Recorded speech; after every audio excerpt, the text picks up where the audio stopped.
All right, guys, today we're doing a box of nickels, and I actually picked this up at a Wells Fargo, and I picked up another box with it, a box of pennies. Check out what happened. It was a mess. Oh, no.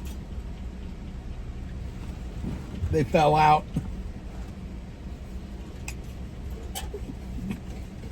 Oh.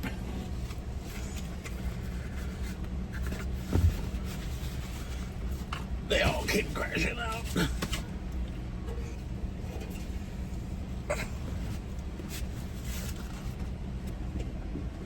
If you close this, I might be able to reach them. Some of them fell? Yeah, I think 5 rolls fell out.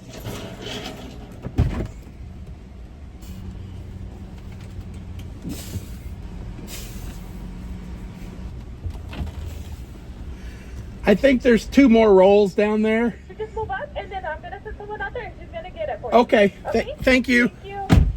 So yeah, the box broke open when I was pulling it out of the window. It was a lot of fun. Let's go ahead and get this box open and see if we got anything. So I'm ripping this box open, and look right here. I have some a really dark one right there, but this one looks old. And we're gonna go ahead and open it the rest of the way because I didn't even get it all the way opened. I know Rob has found some really good boxes lately, and I was hoping. Oh, what is that? What is that? All right, not an ender. I just thought maybe that was an ender. All right, the other side, everything looks pretty normal. I don't see any enders. All right, we're going to start off with this roll. This was one of those enders that looked pretty good. Looks pretty old. We're going to find out what that one is.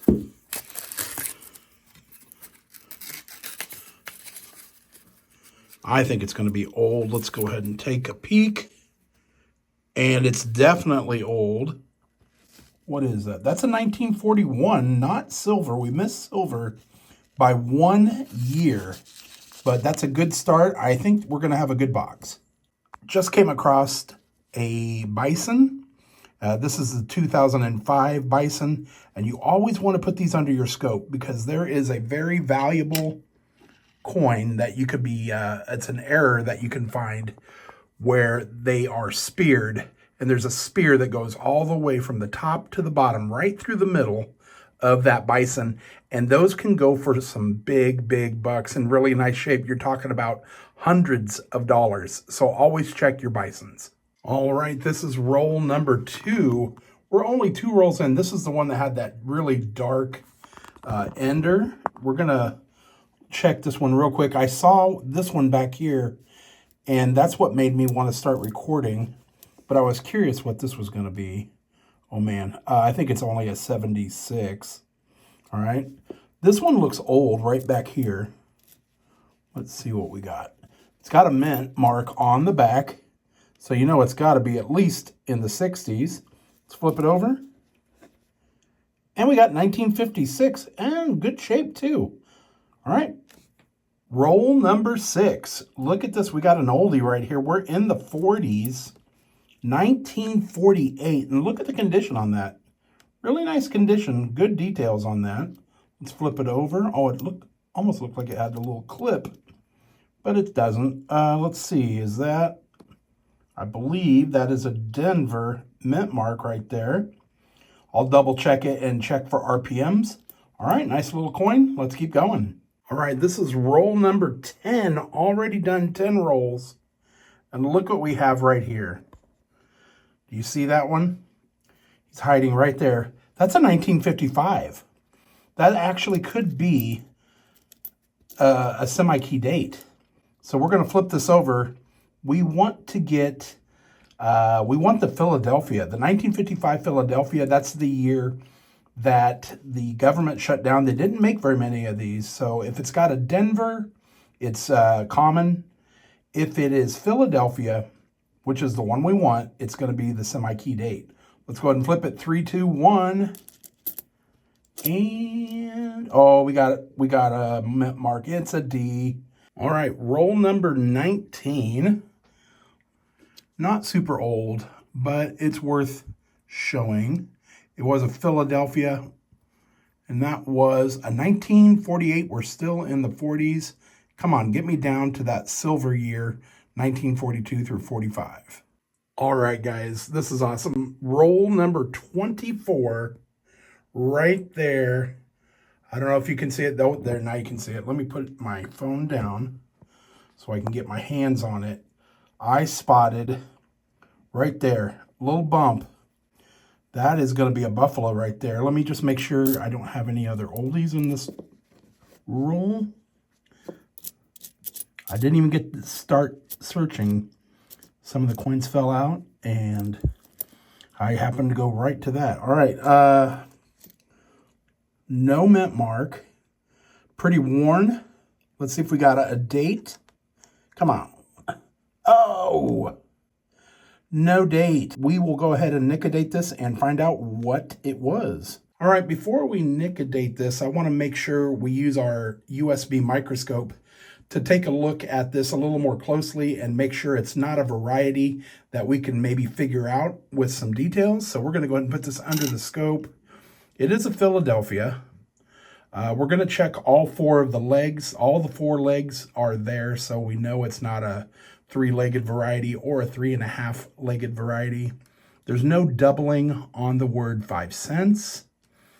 And I checked it already. I didn't see any like strike-through errors or lamination peels. You always want to look at your feathers to see if it's a 3-feather or 2-feather variety. This one is the 3-feather, not the 2-feather.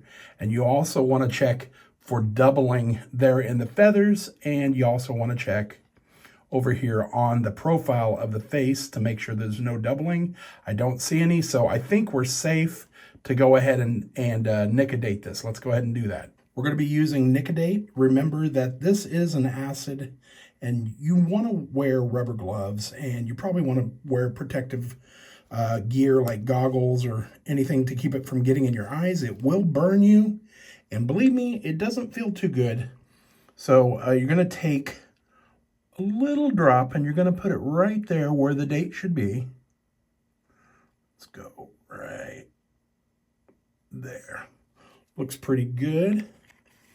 And we're going to let that sit there for just a few moments. It doesn't take very long. We're going to give it about 30 more seconds. I'll probably speed this up so you're not sitting through this whole thing. But once you're finished with letting it sit, you want to dunk it in water to stop the acid.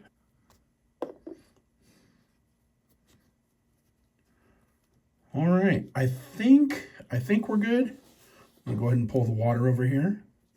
Let's see if we can get a date off this. Let me see if I can grab this.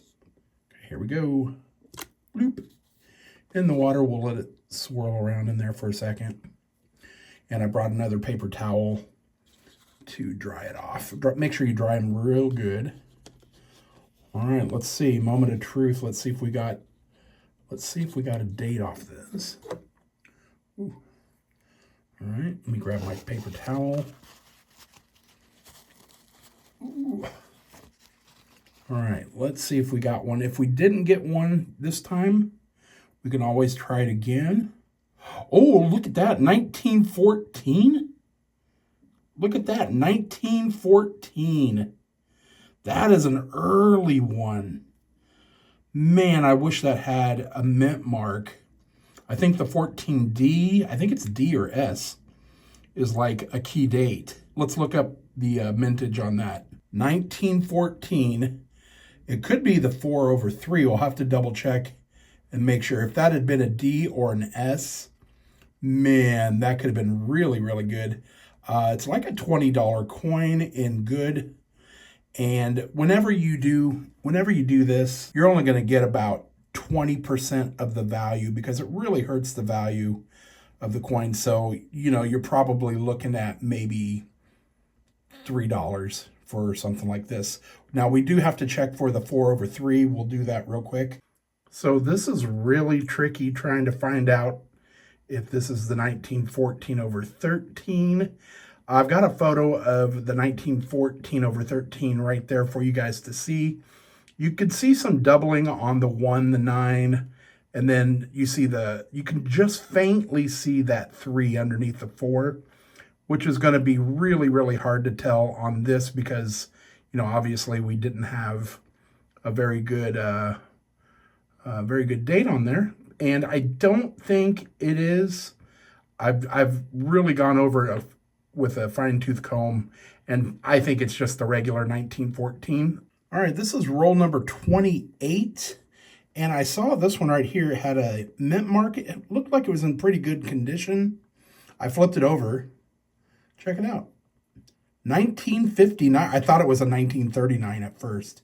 1959 in really, really nice shape. That's going to be a keeper for sure.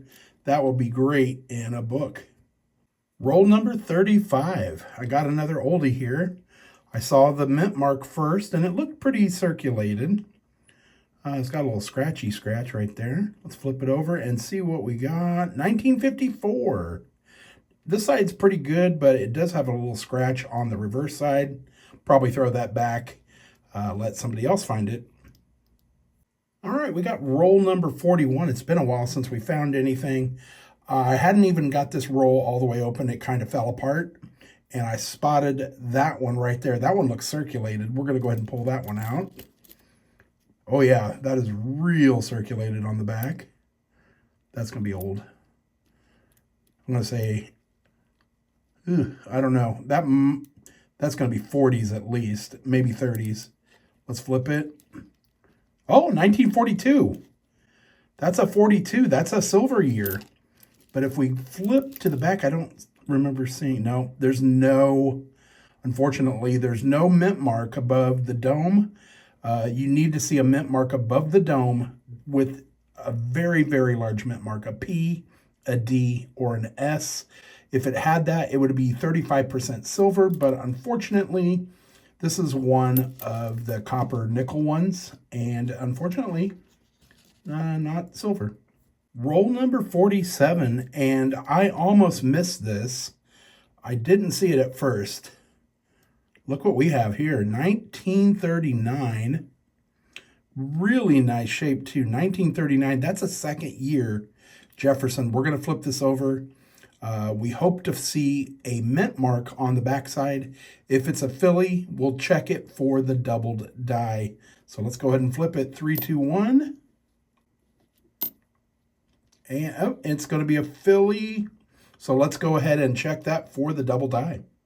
All right, we got this under the scope, and we're going to check down below the building.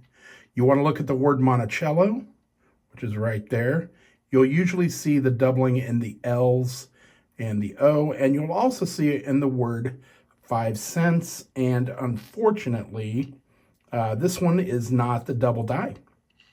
Well, guys, that is it for this video. We got that beautiful 1914 Buffalo nickel. Unfortunately, we acidated it, so it's only worth a couple bucks. But, you know, it's still pretty awesome when you get those early years. Some other good stuff in the box as well. I hope you guys enjoyed the video. We'll see you next time. As always, happy hunting.